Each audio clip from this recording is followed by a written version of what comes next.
Hola. Hola. Ah mais y a personne. Ah, je suis en train d'écouter les reports. À peu près surfable. C'est quoi les infos? Il y a des petites vagues qui sont en train de monter petit à petit et que le vent est en train de se lever. Ça va être encore plus dur pour toi, quoi. Bon, ça sert à rien de te coiffer, hein, je te dis tout de suite, tu vas te faire décoiffer là.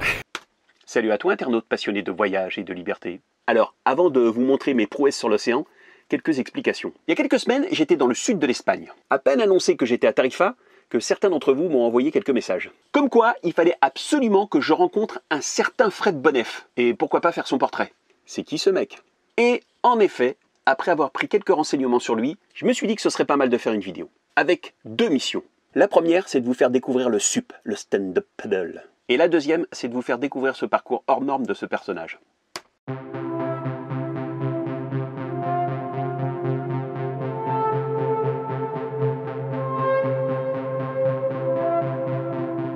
On est sur la Costa de la Luz, ça veut dire la côte de la lumière.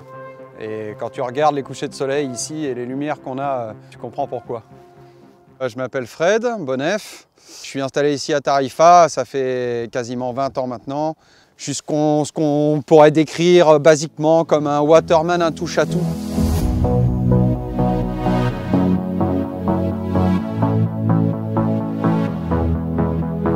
Mon histoire sportive, ça commence assez tôt puisque mes parents sont des passionnés de voile. J'ai eu très tôt dans l'idée de faire quelque chose avec la planche à voile, professionnellement parlant. Je pense qu'à 14-15 ans, j'ai eu le déclic et j'ai jamais lâché cette idée jusqu'à y arriver aux alentours de mes 21 ans. Le windsurf, c'était ma grande passion. À la base, c'est vraiment ça qui a fait que je me suis un petit peu fait connaître dans ce milieu. Et ensuite, j'ai découvert à Hawaï le stand-up paddle. C'est un surf, d'accord, pour ceux qui ne connaissent pas, sur lequel tu rames. J'ai vu une opportunité et mes sponsors donc de l'époque Fanatic m'ont dit vas-y, insiste là-dessus. J'ai donc pris le taureau par les cornes. Moi, 2010, 2011, 2012 ont été mes meilleures années sportivement parlant. J'ai été champion d'Europe en 2011. Je me confronte aux meilleurs mondiaux. J'étais dans une phase où beaucoup de portes s'ouvraient à moi. Des fois, il veut pas que je filme parce que c'est trop le bordel dans son camion. Mais faut pas le dire. Enfoiré. Moi, je suis un reporter d'investigation. Dénoncer le bazar chez les waterman. Alors ça, c'est une planche de stand-up paddle foil qui t'envoie dans les airs. Alors quelle est sa particularité? Elle est assez compacte, un peu large, donc ce qui fait que même en étant très petite, elle a quand même du volume et une certaine stabilité. Et en dessous, ce rail sur lequel on va poser le fameux foil. Bon, on a bien compris que tu étais chez Fanatic. Hein. Il n'y a pas les vis. En même temps, si c'était mieux rangé, peut-être qu'on trouverait bien. Le problème, c'est qu'en ce moment, il y a une enchaînance de conditions. J'ai pas le temps de ranger. J'ai pas le temps. Ça, c'est le foil qui est composé donc d'une aile avant et d'un stabilisateur. Et c'est en fait le mixte des deux qui fait que tu vas garder une stabilité sous l'eau. Première utilisation dans les vagues te poussent, te donnent une certaine vitesse, ça te permet de monter. Deuxième utilisation, la même chose, mais sauf que tu vas utiliser les vagues du large, c'est-à-dire faire ce qu'on appelle le downwind foil, qui est en ce moment un peu ma discipline favorite. Tu voles et tu vas, on va dire, connecter avec l'océan et chercher les zones de vitesse parmi le clapot et parmi les vagues.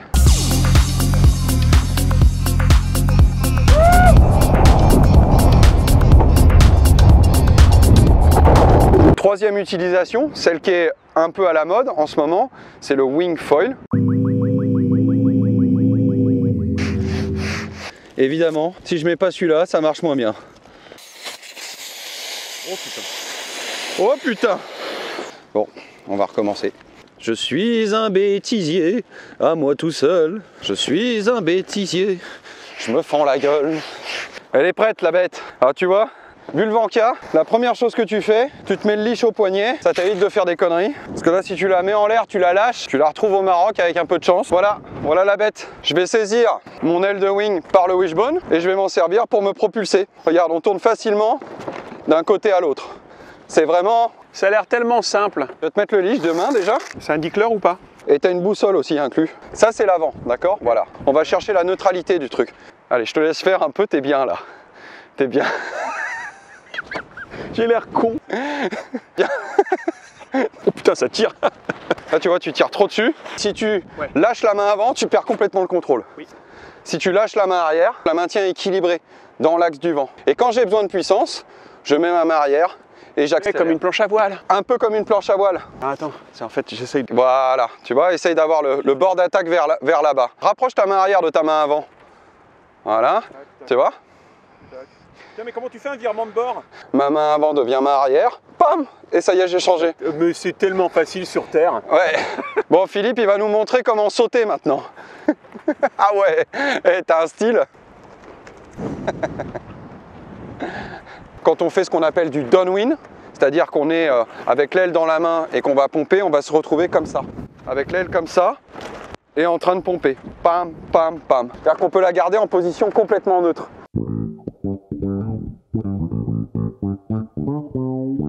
Là, j'ai pris de la vitesse. Je prends comme ça. Évidemment, je maîtrise à mort.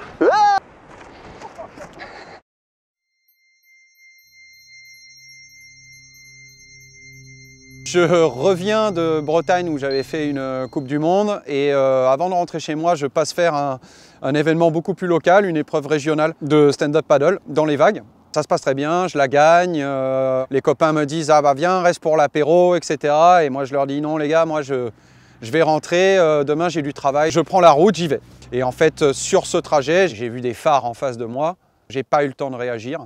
J'ai pris une dépanneuse qui roulait en sens inverse sur l'autoroute. Pour te donner un ordre d'idée, les secours, quand ils sont arrivés, les pompiers ont mis 3h30 à me désincarcérer, c'est-à-dire à me sortir de cette prison métallique dans laquelle j'étais.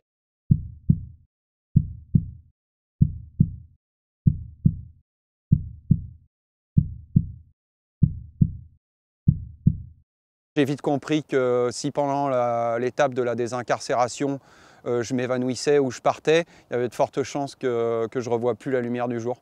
Tout le monde se demande comment j'ai pu rester conscient pendant autant de temps en ayant 18 fractures ouvertes, quoi. Alors, le plus dur, ça va être de retrouver ta planche. J'ai la bête. Alors, on a une magnifique planche. Tiens, regarde là, je t'ai amené ça, là. Tu vas m'en dire des nouvelles. Putain, Philippe, filme pas ça.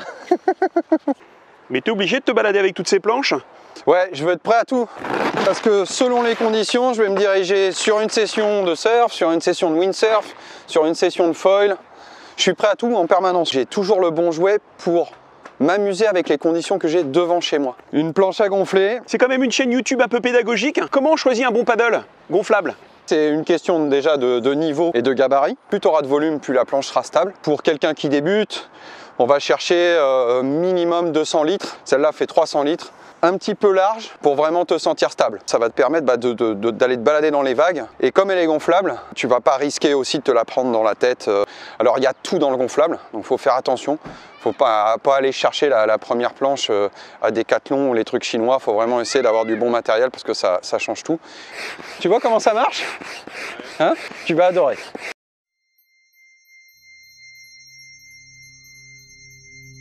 Au réveil, je prends complètement conscience de ce qui est en train de m'arriver. J'ai déjà le sentiment que ma vie, elle ne sera plus jamais la même, quoi.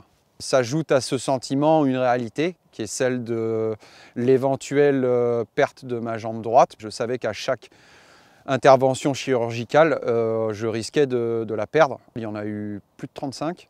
La plus longue, elle a duré plus de 12 heures. J'ai senti que c'était une bataille, la bataille de ma vie, quoi.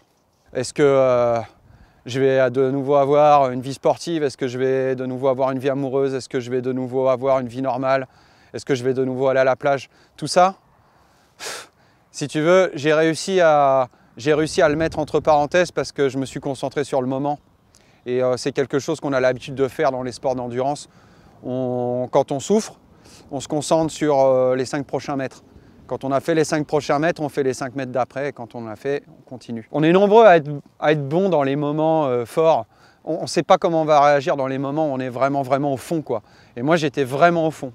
Ce travail sur mon mental de me dire « concentre-toi sur le court terme, bats-toi pour des petits objectifs, célèbre les petits objectifs », c'est ça qui a finalement que sur le long terme, je m'en suis sorti. Oh, dis donc. Ah, tu fais ça bien, Philippe. Hein. Je fais toujours le malin avant. Oui. Après, je voudrais remercier Fanatic qui m'offre ce magnifique paddle gonflable. Merci Fanatic. Alors, en fait, il va falloir que tu le mérites. Tout va dépendre de ta prestation sur l'eau. Bon, un basique, ça c'est l'avant de la planche. C'est que quand tu vas être complètement perdu sur l'eau, hein, tu es capable de me faire un coup de switch stance. Tu vas monter de préférence par le milieu. C'est l'endroit où il y a le plus de volume sur la planche, c'est donc l'endroit où la planche est la plus stable. Si tu veux avoir un maximum d'équilibre, il va falloir que tu te situes de chaque côté.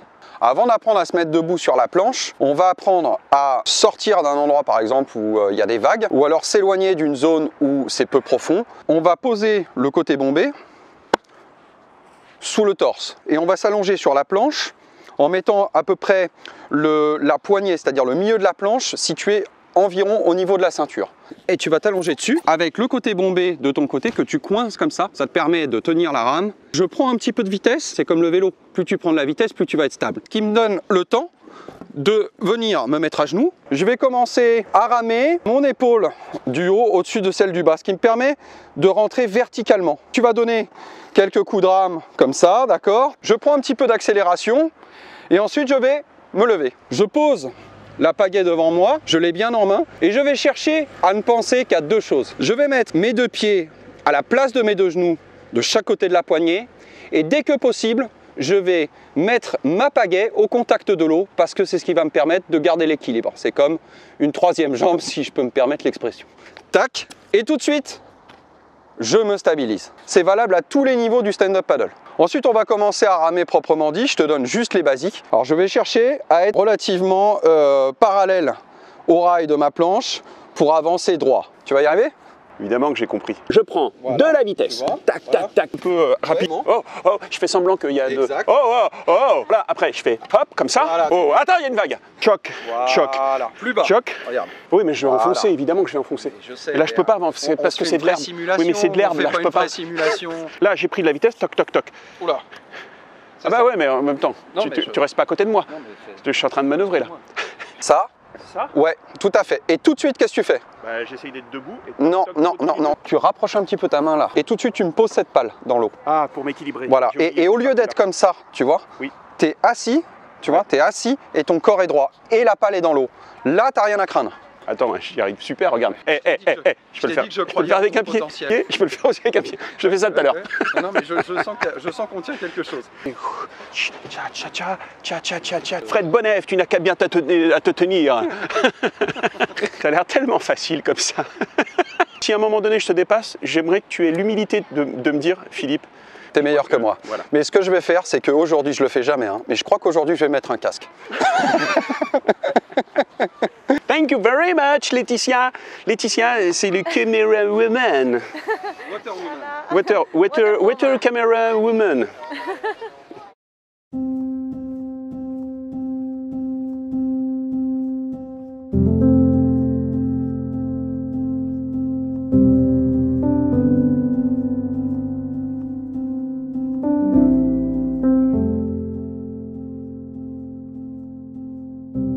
On a pris là le muscle du grand dentelé ici. On est allé le poser sur ma cheville. Il faut savoir que tout ce que tu vois là en cicatrice, ça veut dire que j'avais plus rien. On est allé poser un muscle ici, ce qui était une première, réalisée par un chirurgien de haut vol qui s'appelle Romain Augoyard. Juste sur cette cheville là, il y a eu une greffe d'os, une greffe de muscle et une greffe de peau. Tu vois, on voit la différence. On a pris ma peau ici.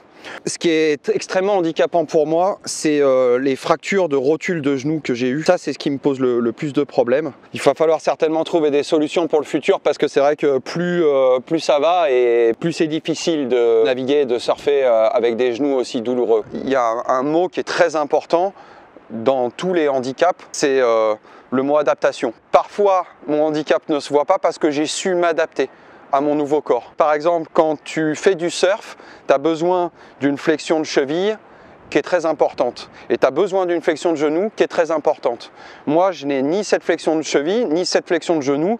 Je suis sur le genou, je suis à, on va dire, 60% d'une personne normale. Sur ma cheville, je suis à 50%. Donc, qu'est-ce que je vais faire ? eh ben, je vais placer ma jambe plus dans l'axe, je vais tordre un peu plus mon genou vers l'avant et je vais utiliser d'autres techniques. Je vais essayer d'être créatif avec mon handicap.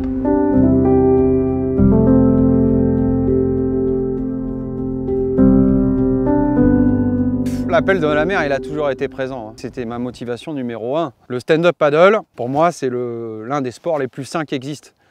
Parce que tu travailles ton corps en entier sans choc. Tu te rééduques sans même t'en rendre compte. Donc j'ai commencé par ramer et puis ensuite, je suis allé dans des vagues de plus en plus grosses. On ne parle pas de Nazaré à 20 mètres, mais on parle de 5-6 mètres au Pays Basque sérieux, en plein hiver, donc c'est costaud. Je suis allé les surfer en boitant.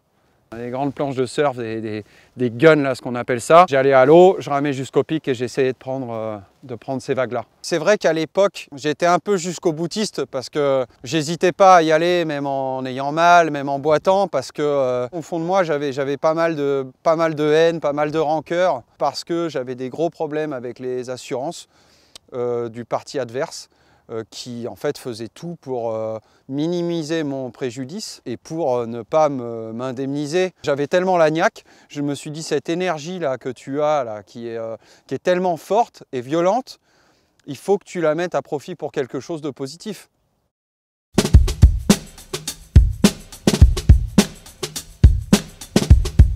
Bon, c'est à ce moment-là que je me dis qu'il faut que je sois bon quand même. Ça va bien se passer, ça va bien se passer. Pour l'instant, le mec le plus ridicule, c'est lui, parce qu'il a une GoPro sur la tête. C'est le seul mec qui est capable de me faire des trucs pareils. Il vient de me dire que jamais on débute dans les vagues. Est-ce qu'on a besoin de revoir quelques basiques avant d'aller... Alors, il faut observer la mer avant de rentrer. Si on veut aller surfer les vagues, c'est à droite ou à gauche. Si on veut en avoir moins, c'est au milieu. On attend qu'il n'y ait plus de série. Allez, on allonge et on rame. Allez, tu gardes la planche bien droite dans la vague. Voilà. Bien. Là, on est dans une zone où les vagues ne cassent pas. Repère bien qu'elles cassent à droite et qu'elles cassent à gauche. Donc tu vas pouvoir tranquillement t'allonger, essayer de te mettre debout et tu vas partir droit. Allez, quand tu veux, tu peux te mettre à genoux. Ok, commence à ramer, à prendre de la vitesse. Elle est dans le mauvais sens. Voilà, parfait. T'es pas obligé de la prendre par la poignée du haut, hein. Et quand tu veux, tu vas pouvoir essayer de te mettre debout. Bien, et tout de suite la pagaie dans l'eau. On prend de la vitesse. Allez, tout de suite, c'est bien ça, tout de suite, prendre la vitesse. Bien Philippe, bien. Allez mon Philippe, c'est maintenant. Allez Philippe. Allez mon Philippe. Allez, vas-y. Ouais. Il y a du vent, il y a du clapot, il y a des vagues. C'est vraiment pas la journée idéale. Oui, oui. Mais bien. Allez, tout de suite, tout de suite. Concentration maximale de voyage. Allez, mon Philippe. Léger sur les appuis, Philippe. Allez, accélère. Oui. Regarde, il y a des sirènes, des pom-pom girls pour toi là. Non, t'es pas au paradis, t'es à Tarifa. Allez, la vitesse. Ouais, mon Philippe. Oui, mon Philippe. Oui, mon Philippe. On tient quelque chose. Oui. Oui. Ouais. Laissez-moi vous dire qu'on est sur le top de l'élève. Hein. Le seul gars qu'on a fait débuter dans une tempête, quoi.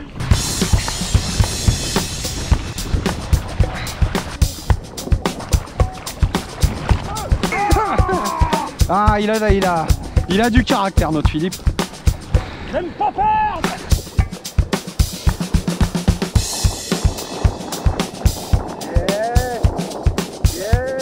C'est bon avec le coucher de soleil. Ça y est. Ça y est.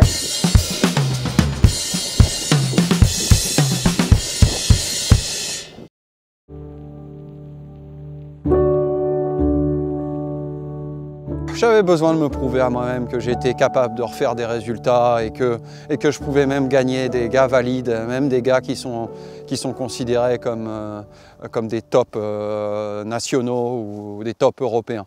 Contre toute attente, j'arrive à atteindre la finale et je sors des gars qui sont dans les meilleurs dans les meilleurs Européens sur cette compétition pour arriver à la finale. Ça a été pour moi la compétition la plus importante de ma vie, même si sur le plan sportif global, c'est Bénin. C'est celle qui m'a permis de me reconstruire véritablement en me disant t'en es capable. Putain, un mélange de sentiments énorme. Je revois un peu tous les sacrifices que j'ai faits pour revenir là où j'en suis. Je revois tous les gens qui m'ont fait comprendre parfois que c'était un peu mission impossible et qu'il fallait peut-être que je change mes objectifs et que je les revois à la baisse. Je revois le médecin qui me disait que j'arriverais pas à marcher normalement. Je revois les avocats, là, ces experts médicaux, soi-disant, qui me mettaient plus bactère pendant que j'étais dans ma bataille personnelle pour m'en sortir. Mon premier sentiment, ça a été un sentiment de revanche. Et mon deuxième sentiment, c'était un sentiment de plénitude, d'amour pour ce que je fais et de me dire, ça y est, je suis de nouveau à ma place.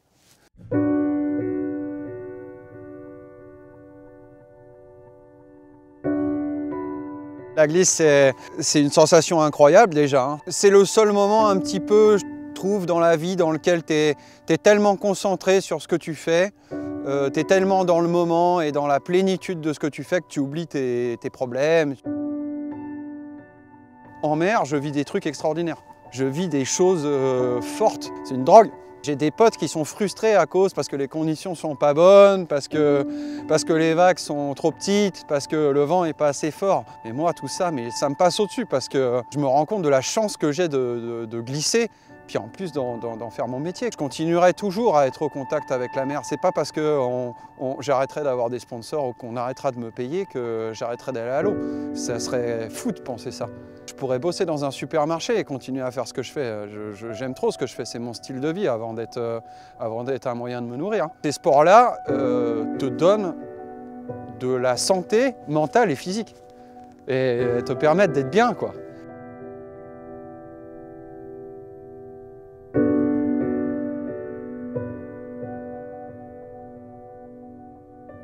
Ouais, je suis en train de redevenir vraiment heureux, je peux le dire.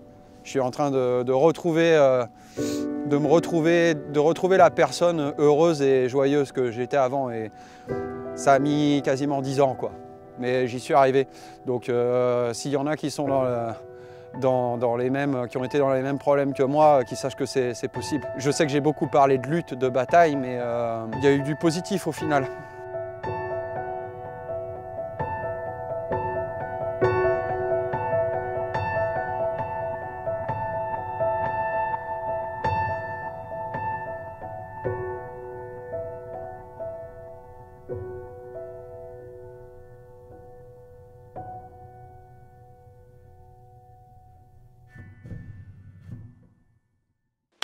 Trois années de suite, Fred sera en finale du championnat espagnol. 2017, 2018, 2019. À ce jour, il y a seulement 2 compétiteurs qui détiennent ce record en Espagne. Juan de los Reyes et Fred Bonnef, qui s'était arrêté 5 ans pour cause de blessures graves. Et pour vous dire à quel point il est revenu au meilleur niveau, c'est qu'en 2018, il a participé à la Sup 11 City Tour. Alors c'est juste une course mythique, la plus dure au monde dans sa catégorie, 220 km sur plusieurs jours, plein d'efforts et de souffrances. Et en plus, il était malade. Si vous voulez en savoir plus sur Fred Bonnef, tout est dans le descriptif, juste sous cette vidéo. N'oubliez pas de chatouiller les algorithmes. Un like, un commentaire, et si vous ne l'avez pas encore fait, abonnez-vous à cette chaîne. Allez, à plus. Alors la politique de la maison, quand c'est bon, t'y vas. Quand c'est très bon, t'y vas. Quand c'est pourri, t'y vas. Et quand c'est vraiment pourri comme aujourd'hui, t'y vas quand même.